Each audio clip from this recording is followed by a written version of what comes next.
After a fight, my wife yelled, "You're a cheapskate. We're done." I stood in the middle of the ballroom, everyone staring at me. The old blind pianist told me, "Act like you're my grandson. My driver is coming. Your wife is going to regret leaving you for the richest woman in the ballroom. I'm glad to have you here. Follow my story until the end and comment the city you're watching from, so I can see how far my story has reached. My name is Fred, and at 58 years old, I thought I knew what humiliation felt like. I was wrong. The Crystal Ballroom at the Grand View Hotel was everything Susan had dreamed of for our anniversary celebration. 25 years of marriage deserved something special, she said. The chandeliers cast warm light over tables draped in ivory silk, and the polished marble floor reflected the elegant crowd mingling beneath ornate ceiling moldings. Everyone looked like they belonged there except me. I stood near the bar, tugging at my rented tuxedo jacket that felt too tight across my shoulders. The fabric was stiff and unfamiliar, nothing like the comfortable flannel shirts I wore to my job at the hardware store. Susan had insisted I rent something appropriate for the occasion, though she'd made it clear my budget constraints meant we couldn't afford to buy. "Another ginger ale, sir?" The bartender's voice was polite but distant. I nodded, watching as he poured the golden liquid into a crystal glass that probably cost more than I made in a day. Around me, conversations flowed about vacation homes in the Hamptons, investment portfolios, and business deals worth millions. I felt like an imposter at my own anniversary dinner. Susan appeared at my elbow, her red dress hugging curves that still took my breath away after all these years. But her expression was tight with barely contained frustration. "Fred, you've been standing here for 20 minutes, she hissed, her voice low enough that nearby guests couldn't hear. "Mrs. Whitmore wants to meet you, and you're hiding behind the bar like some kind of wallflower." Eleanor Whitmore. I'd heard that name whispered reverently throughout the evening. The woman who owned half the commercial real estate in town, whose charity galas made the society pages, whose opinion could make or break social standing. Susan had been trying to get an introduction all evening. "I'm not hiding," I said quietly. "I just don't have much to say to these people." Susan's perfectly applied lipstick couldn't hide the thin line her mouth had become. "That's exactly the problem, Fred. You never try. You just stand there in your discount clothes with your cheap drinks, acting like you're too good for everyone else." The words stung because there was truth in them. I did feel out of place here, surrounded by wealth I couldn't comprehend, let alone compete with.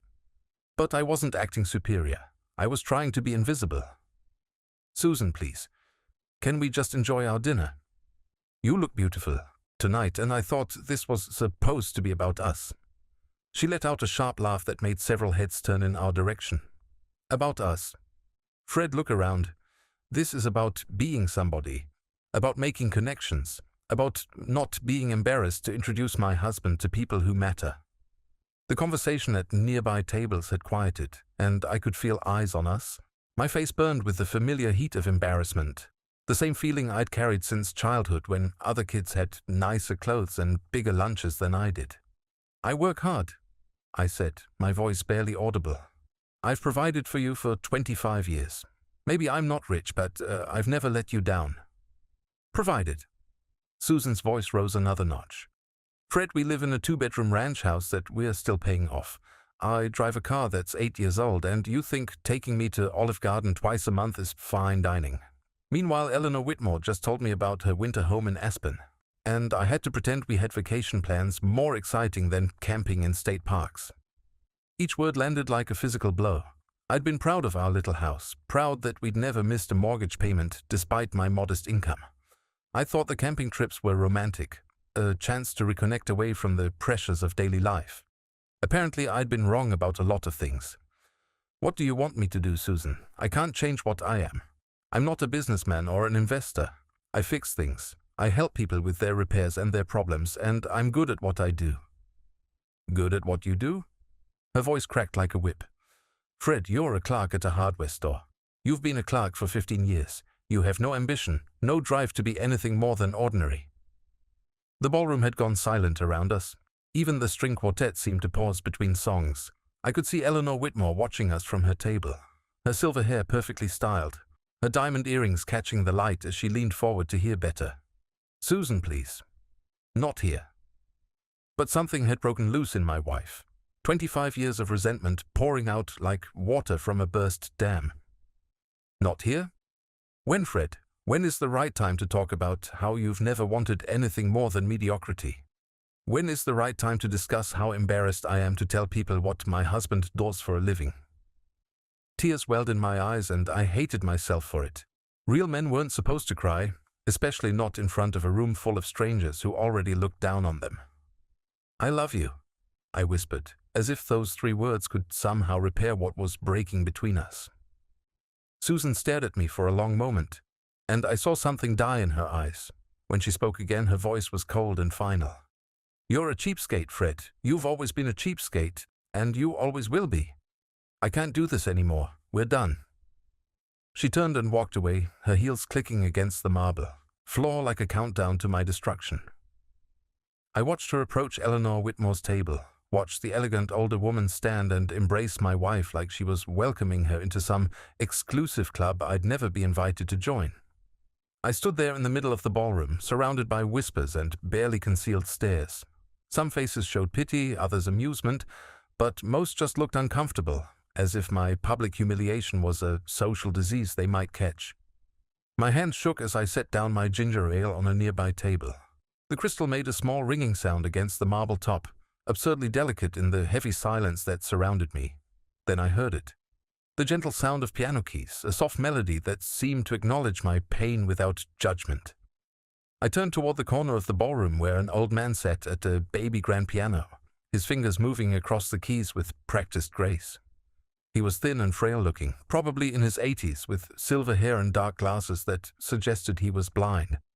As I watched, he turned his head slightly in my direction, as if he could sense my presence despite his blindness. Then he did something that surprised me. He smiled. It wasn't a pitying smile or a mocking one. It was knowing, almost conspiratorial, as if we shared some secret that nobody else in the room understood. The pianist's fingers never stopped moving, but his voice carried across the ballroom's acoustics with surprising clarity. "Young man," he said, though his tone suggested he knew I wasn't that young anymore, "would you mind helping an old musician with something?" I walked toward the piano, grateful for any excuse to escape the staring eyes and whispered conversations that followed my public humiliation. The old pianist's fingers continued their gentle melody, something classical that I couldn't name but that seemed to settle the knots in my stomach. "Yes, sir," I said, stopping beside the gleaming black piano. "What can I help you with?" The old man's smile widened and he gestured to the empty space beside the piano bench. "Please sit with me for a moment. My name is Harold Pemberton, and I've been playing piano in this ballroom for more years than I care to count." I glanced back toward Susan, who was now seated at Eleanor Whitmore's table, animated in conversation with a group of well-dressed women who hung on her every word. She hadn't looked in my direction once since walking away. "Fred Morrison," I said, settling onto the edge of the bench beside Harold. "I appreciate the distraction, but I should probably leave soon." Harold's fingers transitioned into a different melody, something softer and more melancholy. "Should you? Or are you simply running away from something that might change your life forever?" The words sent a chill down my spine. There was something in Harold's tone that suggested he knew more about my situation than a stranger should. "I'm sorry, but how could you possibly know anything about my life? We've never met before tonight."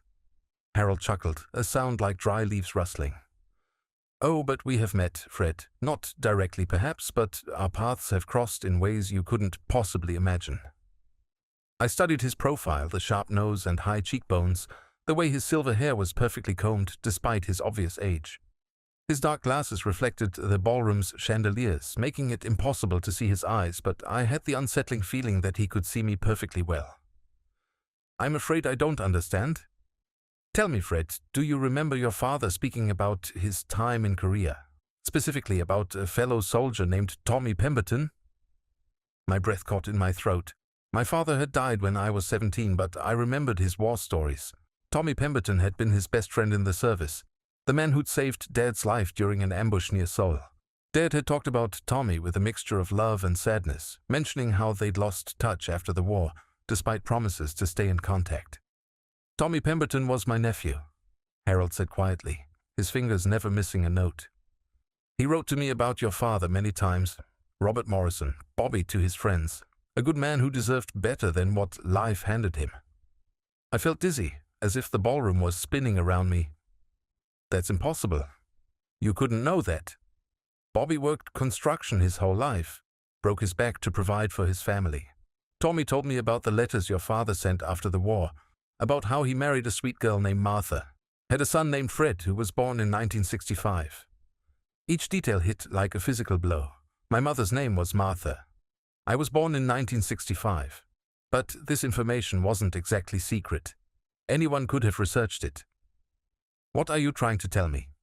I asked, though part of me already suspected the answer would change everything. Harold's playing shifted again, becoming more complex, more urgent. I'm trying to tell you that your father saved my nephew's life, and Tommy never forgot that debt. Before he died 3 years ago, he made me promise to find Bobby Morrison's son and make sure he knew the truth about his family's history. What truth? The truth that your father was too proud and too stubborn to claim what was rightfully his. The truth that you've been living like a poor man when you're anything but poor. My heart hammered against my ribs. Around us, the ballroom continued its elegant dance, but I felt like I was trapped in some surreal nightmare where nothing made sense. I don't understand what you're saying. Harold turned toward me slightly, and I caught a glimpse of keen intelligence behind his dark glasses. Your father owned property, Fred. Lots of property. He bought land in the 1960s when it was cheap, thinking he was making smart investments for his family's future. But when he died suddenly of that heart attack, the paperwork was scattered, the deeds were filed in different counties, and your mother was too grief-stricken to sort through it all. My mother never mentioned any property, because she didn't know about most of it. Your father kept his investments private, thinking he'd have time to organize everything properly before he passed. He was only 47 when he died, Fred. He thought he had decades left to build something for his family. I thought about my childhood after Dad's death. Mom struggling to keep up with bills, working 2 jobs just to maintain our small house, the way she'd aged 10 years in the span of 1. If there had been property, surely she would have known. Even if that were true, it would be too late now.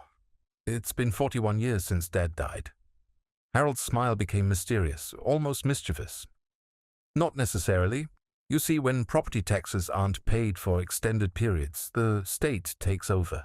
But there are legal mechanisms for rightful heirs to reclaim inherited property, especially when the original owner's death left affairs in disarray. My mouth went dry.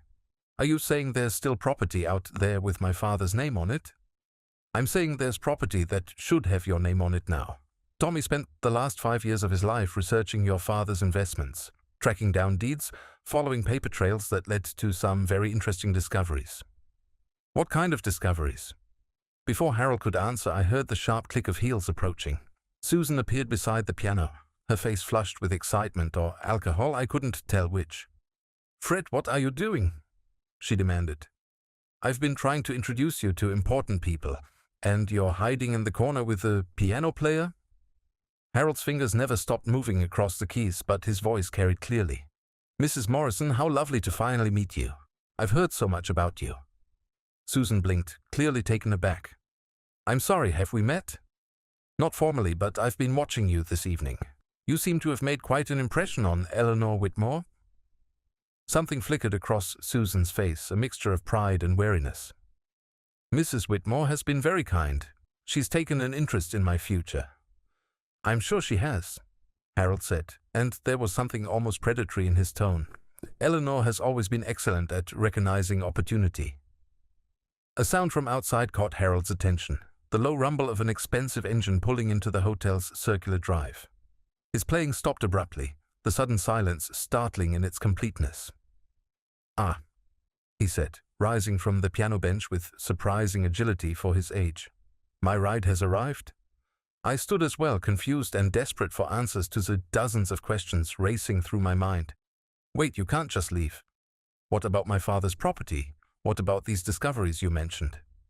Harold reached into his jacket pocket and pulled out an elegant business card, pressing it into my palm.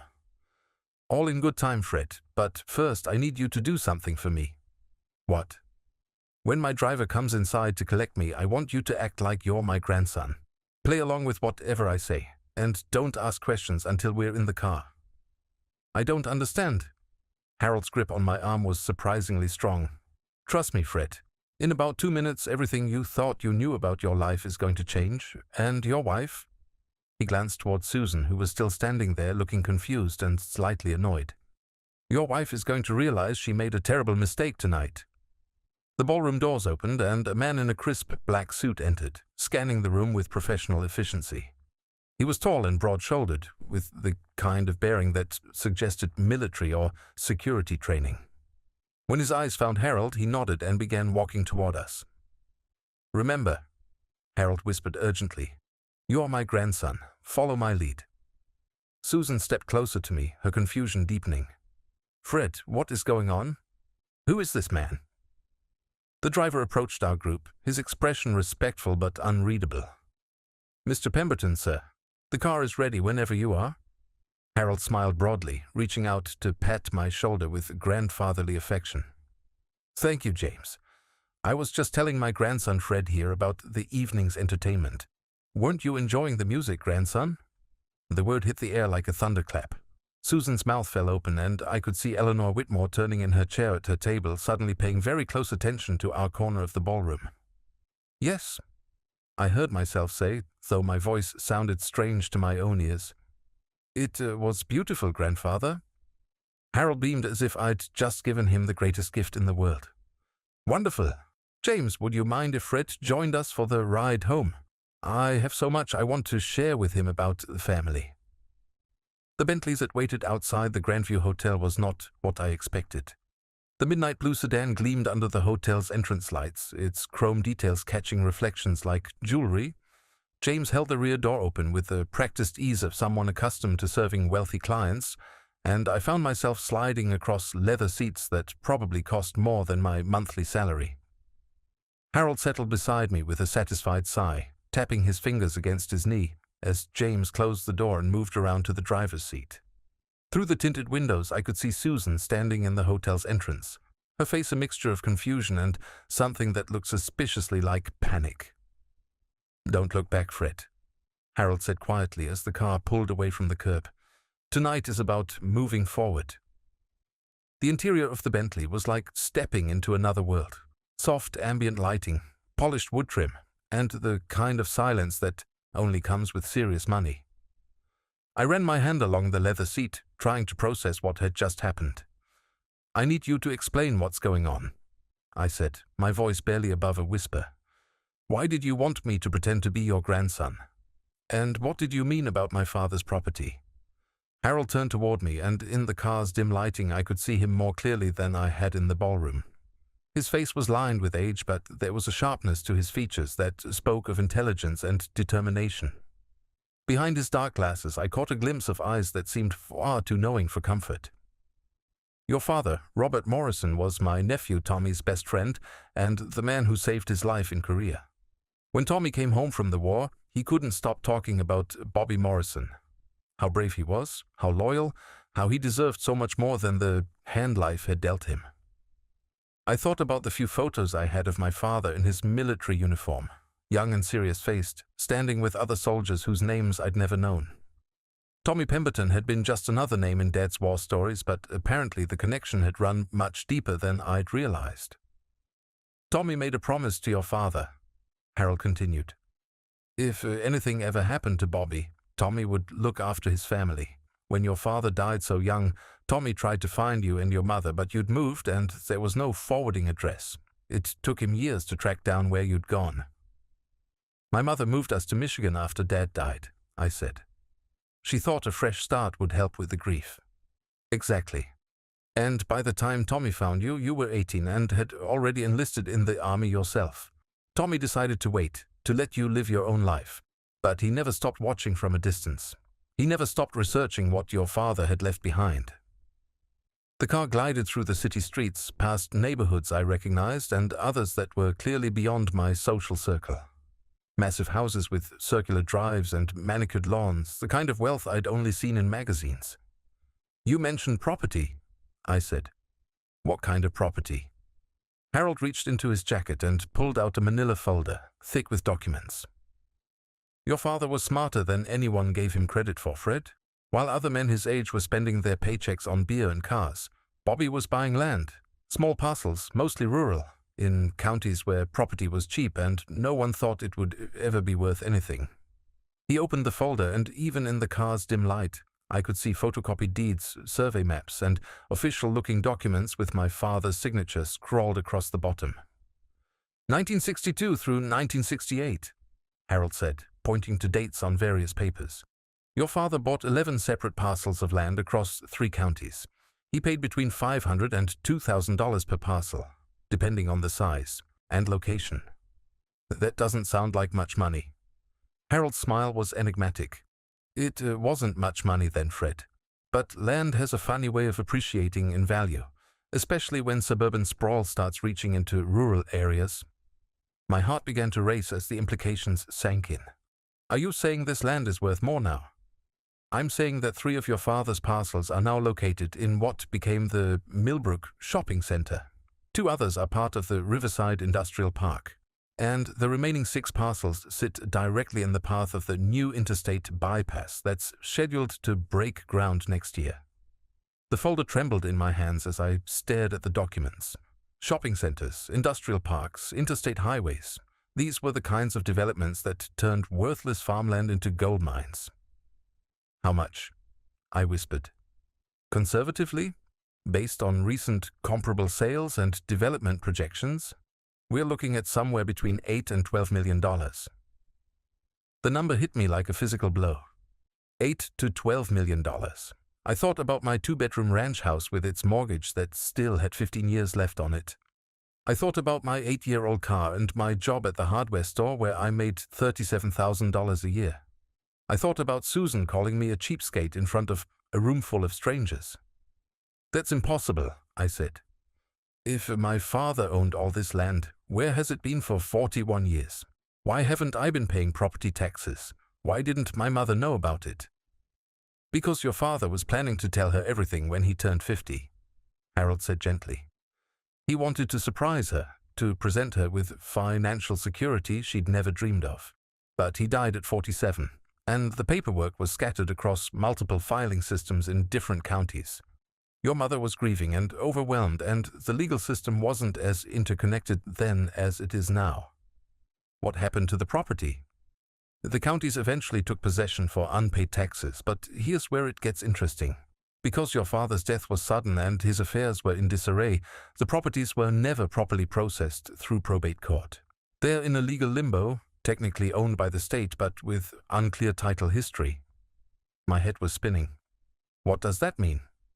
It means that with proper legal representation, a direct heir can petition for restoration of ownership, especially when the original owner's death prevented normal estate processing.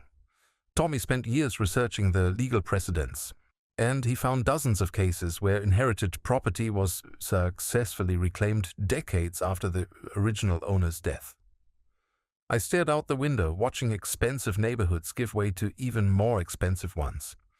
Everything I thought I knew about my life, about my family's history, about my own worth, was crumbling and rebuilding itself with each word.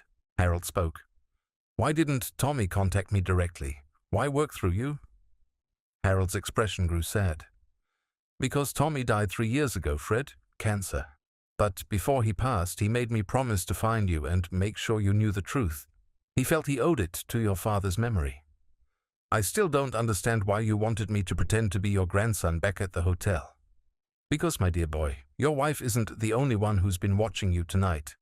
Eleanor Whitmore has been taking a very keen interest in your conversation with Susan. A chill ran down my spine. What do you mean? Harold leaned closer, his voice dropping to barely above a whisper. Eleanor Whitmore has made a fortune over the years by befriending struggling wives, offering them advice about divorce settlements, and then purchasing their husbands' assets at below-market prices during forced sales.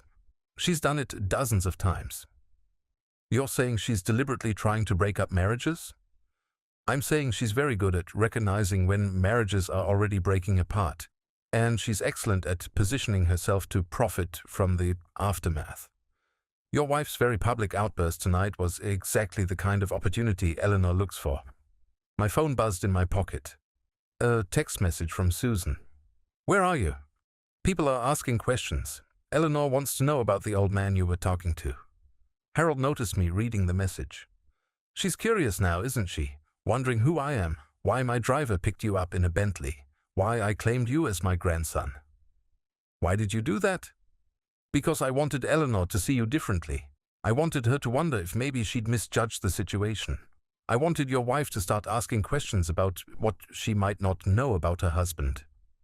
But I'm not your grandson. I'm still just Fred Morrison, who works at a hardware store and can barely afford the mortgage on a modest house. Harold patted my shoulder with grandfatherly affection. Not for much longer, my boy. Tomorrow morning we're going to pay a visit to the law offices of Pemberton, Walsh and Associates. My nephew Tommy may be gone, but his law firm is still very much in business, and they've been waiting 3 years to meet Robert Morrison's son. The car began to slow, and I realized we were pulling into the circular drive of a mansion that looked like something out of a movie. Tall white columns, perfectly manicured grounds, and enough windows to suggest rooms I couldn't even imagine. "This is your house?" I asked, awestruck. Harold chuckled. "One of them. When you've been playing piano in hotel ballrooms for 60 years and investing wisely, you accumulate a few comfortable places to live. You're not just a hotel pianist." "Oh, but I am, Fred. I've played piano in that ballroom every Friday and Saturday night for 6 decades. It's amazing what you can learn about people when they think you're just part of the furniture. It's amazing what kinds of conversations happen around a blind old piano player who seems harmless and invisible." The car stopped and James appeared to open our door. As I stepped out onto the pristine driveway, Harold placed a firm hand on my arm. "Tomorrow, Fred, you're going to discover that everything you thought you knew about your life was wrong. But tonight I want you to call your wife and tell her you'll be staying with your grandfather Harold for the evening. She'll never believe that story." Harold's smile was perfectly wicked. "Trust me, my boy. After tonight, your wife is going to believe whatever explanation makes her feel less foolish for walking away from a multimillionaire." I woke up in a bedroom larger than my entire living room at home, surrounded by mahogany furniture that probably cost more than my annual salary. The morning light filtered through silk curtains, casting everything in a golden glow that made the previous evening feel like some impossible dream. But the manila folder on the bedside table proved it had all been real. 11 property deeds with my father's name, survey maps showing parcels of land worth millions, and legal documents that could change my life forever. A soft knock at the door interrupted my thoughts. "Mr. Morrison?" It was James, Harold's driver, though this morning he was dressed more casually in a polo shirt and slacks. "Mr. Pemberton asked me to let you know breakfast is ready and your attorney will be here at 10 o'clock. "My attorney?" The words sent a thrill of disbelief through me. 24 hours ago I couldn't have afforded to consult a lawyer about a parking ticket. I dressed in the same clothes from the night before and made my way downstairs, following the sound of classical music and the aroma of coffee. Harold's house was even more impressive in daylight, with oil paintings lining the hallways and enough antique furniture to stock a museum. I found Harold in a sun-drenched breakfast room, reading a newspaper while nibbling on what looked like eggs Benedict prepared by a professional chef. "Ah, Fred," he said, looking up with a warm smile. "I trust you slept well. Maria prepared breakfast, and I took the liberty of having James retrieve some fresh clothes for you from Nordstrom. They're hanging in your room. You bought me clothes? Consider it an investment in your future image," Harold said with a wink. "When you meet with the attorneys this morning, I want you looking like a man who belongs in their offices, not like someone who needs their charity." I sat down across from him, still struggling to process the magnitude of what was happening. "Harold, I need to ask you something, and I want a completely honest answer." "Of course." "Is this real? The property, the money, the possibility that I'm actually wealthy, or is this some elaborate joke?" Harold set down his newspaper and removed his dark glasses, revealing sharp blue eyes that seemed far too perceptive for someone who claimed to be blind. "You can see," I said, startled. "Legally blind, not completely blind," he corrected. "I can make out shapes, shadows, general movements. But yes, I can see well enough to read large print and navigate familiar spaces." The dark glasses are partly practical and partly theatrical. People tend to speak more freely around someone they perceive as harmless. That still doesn't answer my question about whether this is real. Harold reached across the table and picked up the manila folder, opening it to a specific page. This is a certified copy of a deed filed in Riverside County on September 15, 1964. Your father purchased 47 acres of farmland for $800. That same property now sits underneath the Riverside Industrial Park, where monthly lease payments total approximately $73,000. He flipped to another page. This is a property assessment from Montgomery County showing 18 acres purchased by Robert Morrison in 1966 for $1,200. The county is currently negotiating with developers who want to build a shopping complex on that land. Conservative estimates place its current value at $2.8 million. Document after document, each one more staggering than the last. My father hadn't just bought random patches of land. He'd somehow managed to identify areas that would become incredibly valuable decades later. How did he know? I whispered. Your father was a construction worker, Fred. He knew which areas were slated for future development because he worked on the projects that would eventually connect rural areas to expanding suburbs. He understood infrastructure in ways that most investors didn't. My phone buzzed with a text message. Susan. Fred, where are you? I'm worried. Please call me. Harold noticed me reading the message. She's starting to wonder if she made a mistake last night. What am I supposed to tell her? Nothing for now. Let her wonder, let her ask questions, let her realize that maybe she doesn't know her husband as well as she thought she did. At exactly 10 o'clock, the doorbell rang and James escorted two men in expensive suits into Harold's study. The first was tall and silver-haired with the kind of confidence that comes from winning high-stakes legal battles. The second was younger but equally well-dressed, carrying a briefcase that looked like it could hold state secrets. Fred Morrison, Harold said, rising from behind an enormous mahogany desk. I'd like you to meet Jonathan Walsh and David Pemberton. They've been handling your family's legal affairs for the past 3 years. David Pemberton extended his hand with a warm smile. Mr. Morrison, it's an honor to finally meet you. My father, Tommy Pemberton, spoke of you and your father often. I'm sorry we couldn't connect under happier circumstances. Tommy's son, I said, shaking his hand. I'm sorry for your loss. Thank you. Dad would be thrilled to know we finally tracked you down. Jonathan Walsh opened his briefcase and spread documents across Harold's desk. Mr. Morrison, I'm going to be direct with you because time is somewhat of the essence here. Your father owned significant property that has been in legal limbo for over 40 years. Under normal circumstances, reclaiming inherited property after such a long period would be nearly impossible. My heart sank. But your case has several unique factors that work in your favor. First, your father's death was sudden and prevented normal probate proceedings. Second, the properties were scattered across multiple counties with poor communication between filing systems. Third, and most importantly, recent changes in state law regarding abandoned property have created new opportunities for legitimate heirs to reclaim assets. David spread out a map showing the various properties highlighted in different colors. We've spent 3 years researching not just the legal aspects, but also the current status and value of each parcel. 5 of the properties are currently generating income through commercial leases. 3 are undeveloped, but located in high-growth areas. And 3 are positioned to become extremely valuable when the new interstate construction begins next year. What's the total value? Jonathan and David exchanged glances. Conservative estimate, assuming current market conditions and planned development projects, we're looking at approximately $11.7 million. The number hit me like lightning. $11.7 million. I thought about my conversation with Susan the night before. Her humiliation about our modest lifestyle, her embarrassment at not having vacation homes or luxury cars. What do I need to do to claim this property? We file a series of petitions with the appropriate courts, Jonathan explained. Given the unusual circumstances and the length of time involved, we expect some resistance from the counties involved. They've been collecting revenue from these properties for decades and they won't want to give them up easily. How long will the process take? If everything goes smoothly, 6 to 8 months. If the counties decide to fight, it could take 2 years or more. And how much will this cost? David smiled. Dad left specific instructions about that. He established a legal fund to cover all costs associated with reclaiming your father's property. You won't pay a penny unless and until we successfully restore your ownership. I stared at the documents spread across the desk, each one representing a piece of my father's dreams for his family's future. Dreams that had been buried with him but were now rising from the dead like something out of a fairy tale. There's one more thing, Harold said from behind the desk.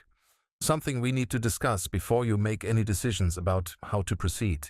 What's that? Your wife's conversation with Eleanor Whitmore last night didn't end when you left the ballroom. They talked for another 2 hours, and Eleanor has made Susan a very interesting proposition. My blood ran cold. What kind of proposition? Jonathan cleared his throat. Eleanor Whitmore has offered to provide Mrs. Morrison with legal representation in a divorce proceeding, along with financial backing to ensure she receives the maximum possible settlement. She wants to help Susan divorce me? She wants to help Susan divorce a man she believes is worth very little, so she can then purchase any assets at below-market prices during the settlement process. Harold clarified. It's a strategy she's used many times before. David leaned forward. The problem is, if Mrs. Morrison files for divorce before we complete the property restoration process, any assets we recover could become part of the marital estate. She could potentially claim half of everything. Half of $11.7 million, I said slowly. Exactly. Which means we need to move quickly and quietly. If Eleanor Whitmore discovers what we're doing, she'll advise your wife to file for divorce immediately and then fight to delay our property claims until after the divorce settlement is finalized. My phone buzzed again. Another text from Susan. Fred, I know you're angry, but we need to talk. Eleanor thinks I should consider my options. Harold read the message over my shoulder. She's already taking Eleanor's advice. The question is, Fred, are you ready to fight for what's rightfully yours? I looked around the room at these men who had spent years working to restore my family's legacy, who had tracked me down and offered to give me back a fortune I never knew existed. I thought about my father, working construction jobs and buying land with the hope of creating a better life for his family. What do I need to sign? The documents were signed, the legal machinery was in motion, and I was officially the plaintiff in 11 separate property restoration cases that could make me a multimillionaire. But as I sat in Harold's study, surrounded by evidence of my father's hidden legacy, all I could think about was the woman I'd been married to for 25 years. We need to discuss your wife's situation more thoroughly, Jonathan Walsh said, settling back into his leather chair. Eleanor Whitmore isn't just offering Susan legal advice, she's making a strategic investment. David Pemberton pulled out another file, this one marked with Susan's name. We've done some preliminary research on Mrs. Morrison's activities over the past few months.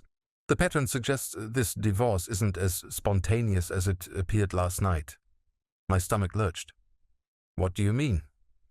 Your wife has been meeting with Eleanor Whitmore for approximately 6 weeks, David said, opening the file to reveal photographs, restaurant receipts, and what looked like phone records. They've had lunch together 8 times, and Mrs. Morrison has visited Eleanor's office on 3 separate occasions. How do you know all this? Harold leaned forward from behind his desk. When you've spent 60 years observing wealthy people in social settings, you develop certain resources. Eleanor Whitmore's activities are of interest to many people in this city, and not all of them are friendly toward her business practices. Jonathan spread out copies of what appeared to be legal documents. 3 weeks ago, your wife consulted with a divorce attorney. She didn't file any papers, but she did request a preliminary assessment of what she might expect from a divorce settlement. The words felt like physical blows. She's been planning to leave me for weeks? It appears so, and Eleanor Whitmore has been coaching her through the process, likely in exchange for first rights to purchase any assets that come up for sale during the divorce proceedings. I thought back over the past few weeks, searching for signs I might have missed. Susan had been distant, distracted, spending more time on her phone than usual.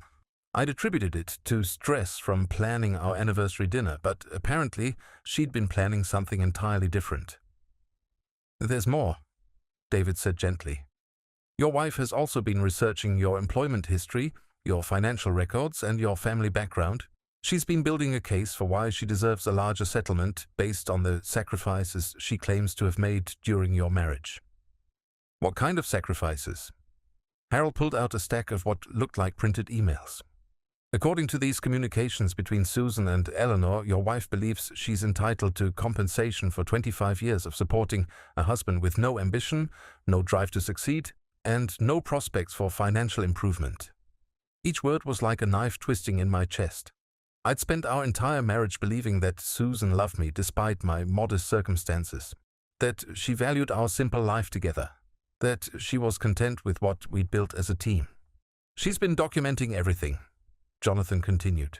Your salary history, your spending habits, even photographs of your house and car to demonstrate what she calls the lifestyle limitations imposed by your husband's lack of professional growth. I picked up one of the printed emails, reading Susan's words in black and white. Fred has never shown any ambition beyond his current position. I've spent 25 years encouraging him to pursue better opportunities, but he seems content with mediocrity. I deserve better than a life limited by his unwillingness to grow. Another email. Eleanor thinks I could get substantial alimony based on the years I've invested in a marriage that has provided no financial security. She says I'm still young enough to start over with someone who can give me the life I deserve. And another. I'm tired of being embarrassed by my husband's job, his clothes, his complete lack of social sophistication. Eleanor introduced me to her circle, and I finally understand what I've been missing. I set the papers down with shaking hands. How long have you known about this? We discovered the connection between Susan and Eleanor 3 days ago, Harold said. It's one of the reasons we decided to approach you when we did. If Susan had filed for divorce before we found you, recovering your father's property would have become infinitely more complicated. So everything last night, the public humiliation, calling me a cheapskate, that was all planned? We believe Eleanor coached her to create a public scene that would justify her decision to leave you, David said. Witnesses to your wife's dissatisfaction would support her claims in divorce court. The betrayal cut deeper than anything I'd ever experienced. Not just the planned divorce, but the calculated cruelty of it all.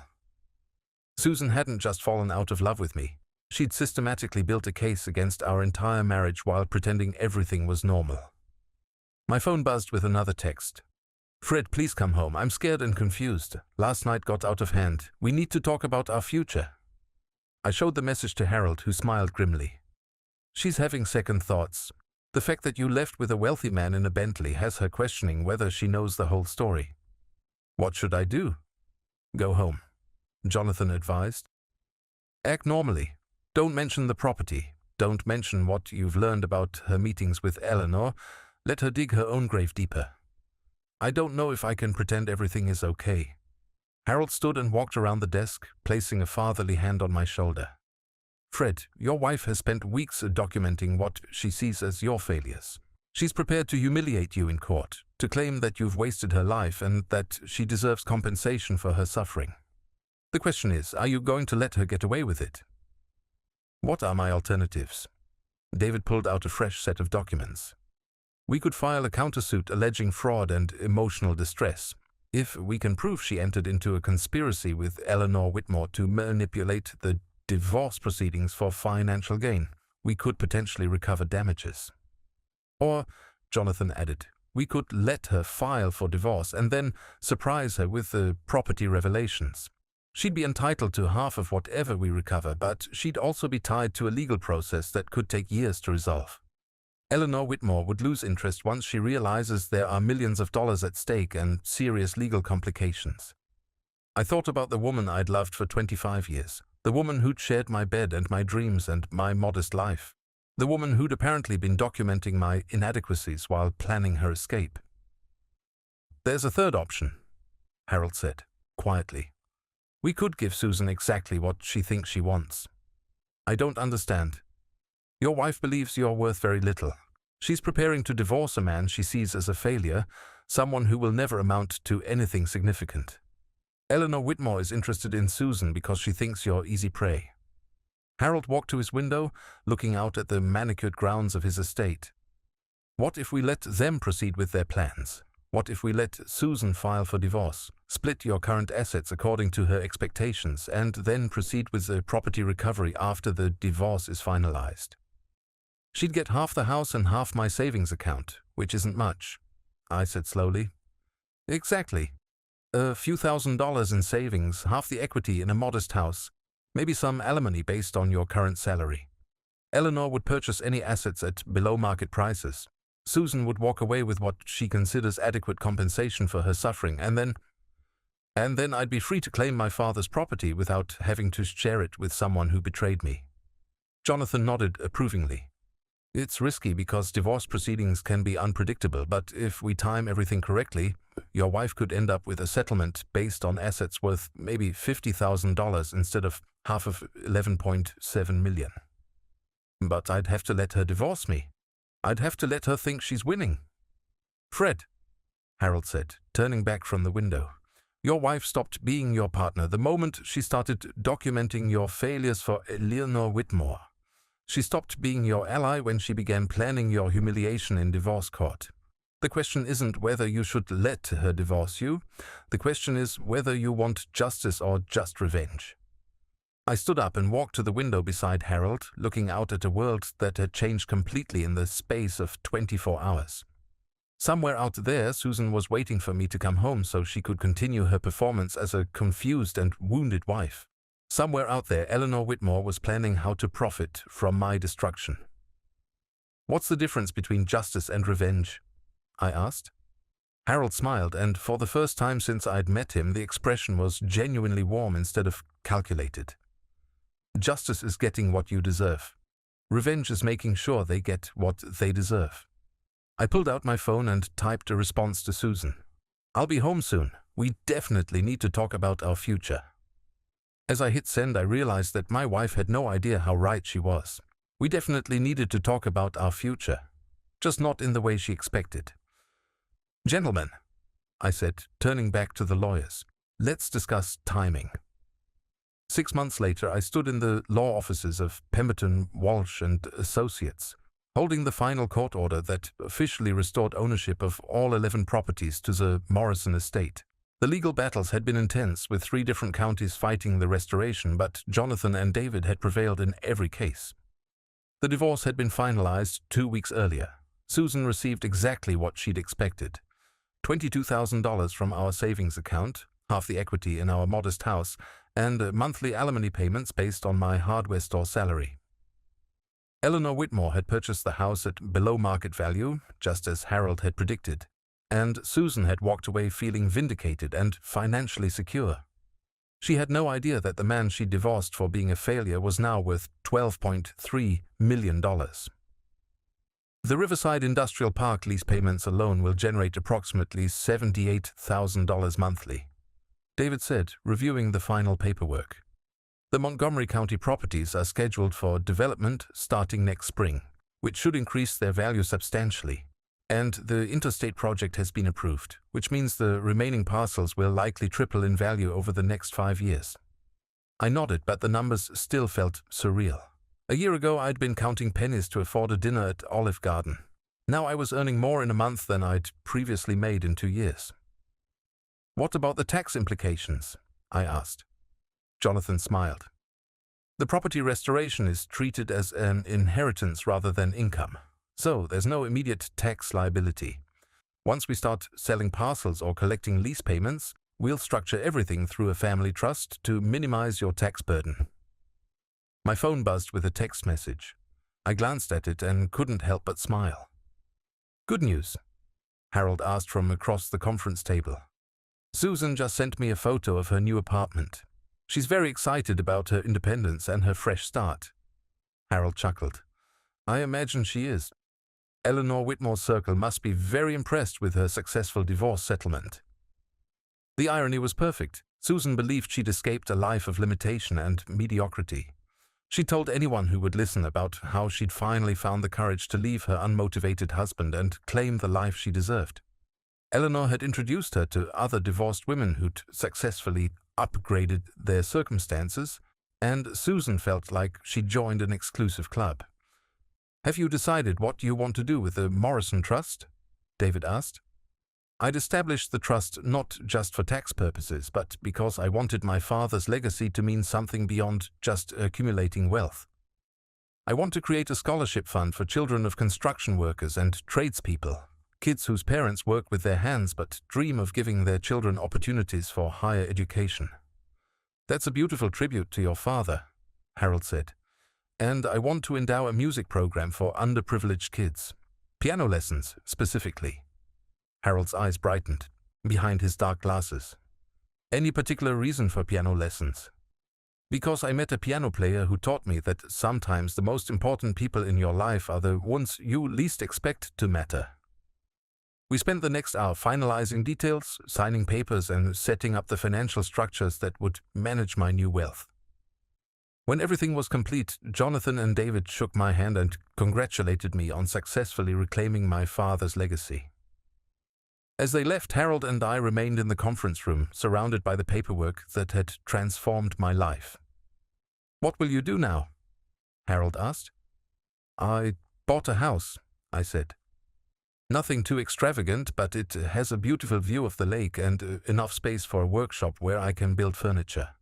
I'm going to keep working at the hardware store for now, at least until I decide what I really want to do with the rest of my life. And Susan?" I pulled out my phone and showed Harold a series of recent social media posts. Susan at elegant restaurants, Susan at charity galas, Susan wearing expensive dresses and jewelry that she'd obviously purchased with her divorce settlement and alimony payments. "She's living the life she always wanted," I said. "She's dating a businessman who drives a Mercedes and takes her to country club events. She posts constantly about how happy she is to finally be with someone who appreciates her worth. Do you miss her?" The question surprised me with its directness. I thought about it carefully, examining my feelings with the honesty that the past year had taught me. "I miss the woman I thought she was," I said finally. "I miss the marriage I believed we had. But the real Susan, the woman who documented my failures and planned my humiliation. No, I don't miss her at all." Harold nodded approvingly. "Grief is appropriate, Fred. You lost something real when you discovered the truth about your wife. But don't confuse grief for what was lost with regret for what you've gained." My phone buzzed again. This time it was a message from my new neighbor, a widow named Margaret, who'd brought me homemade cookies when I moved in, and who'd somehow convinced me to join her book club despite my protests that I wasn't much of a reader. "Dinner tonight?" her text read. "I'm making pot roast and it's too much for one person." I typed back, "I'd love to. Can I bring dessert?" Her response came immediately. "Only if you promise not to buy it from the expensive bakery. I saw those shopping bags from Whole Foods. You're getting too fancy for this neighborhood." I laughed out loud. Margaret had no idea about my financial situation. To her, I was just Fred, the divorced guy who worked at the hardware store and was learning to live alone for the first time in 25 years. She liked me for exactly who I appeared to be, which was somehow both humbling and liberating. "New friend?" Harold asked. "Maybe more than a friend eventually. She's kind and genuine and completely unimpressed by wealth or status. She volunteers at the animal shelter and grows her own vegetables and thinks the most exotic vacation destination is the state park 2 hours north of here. She sounds perfect for you. The funny thing is, Susan would have hated her, would have considered her small-minded and unambitious. But Margaret is the most content person I've ever met. She's happy with her life, grateful for what she has, and interested in people for who they are rather than what they can provide." Harold stood and walked to the conference room window, looking down at the city street where expensive cars navigated between pedestrians hurrying to important appointments. "You know," he said thoughtfully, "Susan got exactly what she wanted. She's free from what she considered a limiting marriage. She has enough money to maintain her lifestyle for several years, and she's connected to a social circle that validates her choices. Are you suggesting I should feel sorry for her? Not at all.